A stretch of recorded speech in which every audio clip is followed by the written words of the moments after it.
Hey guys, welcome to Wrestling Days and welcome to an excited Wrestling Days because we've got another Firefly Fun House video to go through. This comes courtesy of the director of photography for the Firefly Fun House. He has actually gone onto Reddit and he has done an Ask Me Anything thread. So you could ask the person that helped create, direct the Firefly Funhouse anything you wanted.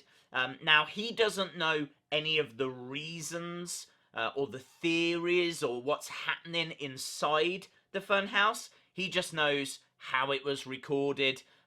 He knows like why certain things were used. There's no spoilers here, but there is interesting information. So we know when it was recorded, where it was recorded, why certain things were used. So there's lots to go through. I want to give a shout out to Extreme Brett's Music. I didn't even know about this thread. If it hadn't have been for him, let me know in the comments. So really do appreciate that. So yeah, let's get going, shall we? So the first thing he said was that this was recorded in 2 days. There was 4 episodes recorded each day, and that actually makes sense because if you look at the first 4 episodes, they kind of end with the Fiend being revealed. So that's kind of the end of the first day. Then we got episode 5, which was just like this stretched out intro. It's not really an episode. Even Bray Wyatt on Twitter said he doesn't count that as an episode. It was just like a gap filler, I suppose. But then we actually went into the next 4 episodes, and that obviously built up and led to when the Fiend would disappear, when the Fiend would potentially leave the Funhouse. That is it for the Funhouse now. The director of photography, I don't actually know his name, but he said that it could be that there's more episodes and he just wasn't a part of them. I gotta be honest, I don't think that's gonna happen. I think we're done with the Funhouse now. I think we're at the point where Bray is gonna make his return, his actual debut of this new character. Some people think it'll be at Stomping Grounds. I'm more of the opinion it's gonna be Raw. I've seen a horrible theory doing the rounds that Bray is going to be Baron Corbin's guest ref. Right now I would hate that, but let's wait and see. Let's wait and see how that pans out. So we know how it was recorded, and we also found out that the TV that Ramblin' Rabbit was speaking on during one of the later episodes, that was used because it was the only thing they had to hand. So there's all of us reading into, you know, is there something in the fact that he's cutting this promo on TV and all that kind of stuff. Turns out they just didn't have anything else. They didn't have a table or anything else, but they had this TV.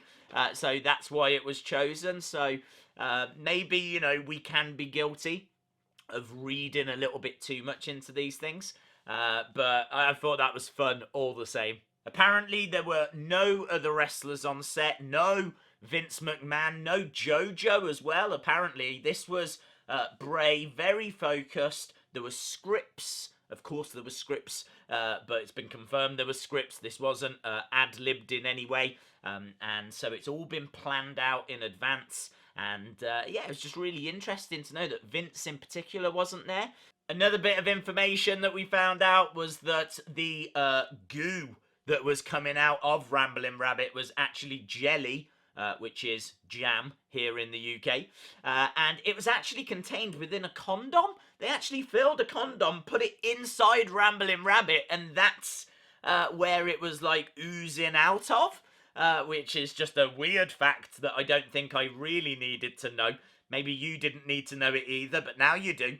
And so, yeah, this is what I'm saying. Really interesting behind the scenes information.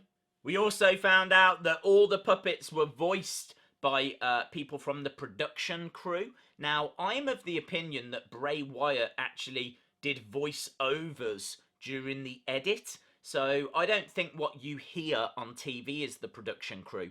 I think they maybe just said it when they were recording so that Bray knew when to react, how to react, and then in the editing, Bray actually did voiceovers for all of the puppets.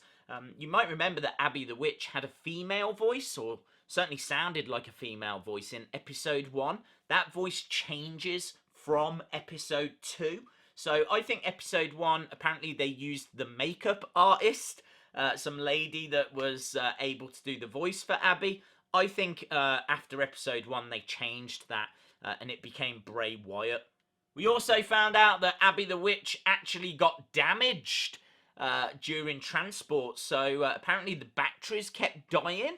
So there was a few problems with the Abby the Witch puppet, which is quite ironic because nothing apparently can die in the Firefly Fun House. So I do find it quite humorous that batteries were dying in the Firefly Fun House. I can tell you that the director of photography also added he was told it had to feel like Mr. Rogers, which again is a reference that I think most people can see when you watch these episodes. A lot of people talk about Tim and Eric, which I don't know anything about. I've never seen a single second of Tim and Eric, but a lot of people reference that as well. So he couldn't confirm that, though.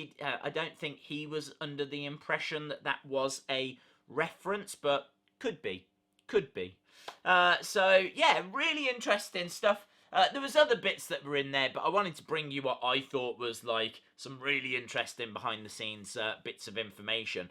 I suppose the biggest thing is it certainly looks like it is done. The fact that the guys come out and said they recorded 8 episodes and we've had them would imply that Bray is on the way. So let me know your thoughts in the comments below. I am actually working on a brand new theory video because there's a couple of things that I want to talk about that we've not really discussed before.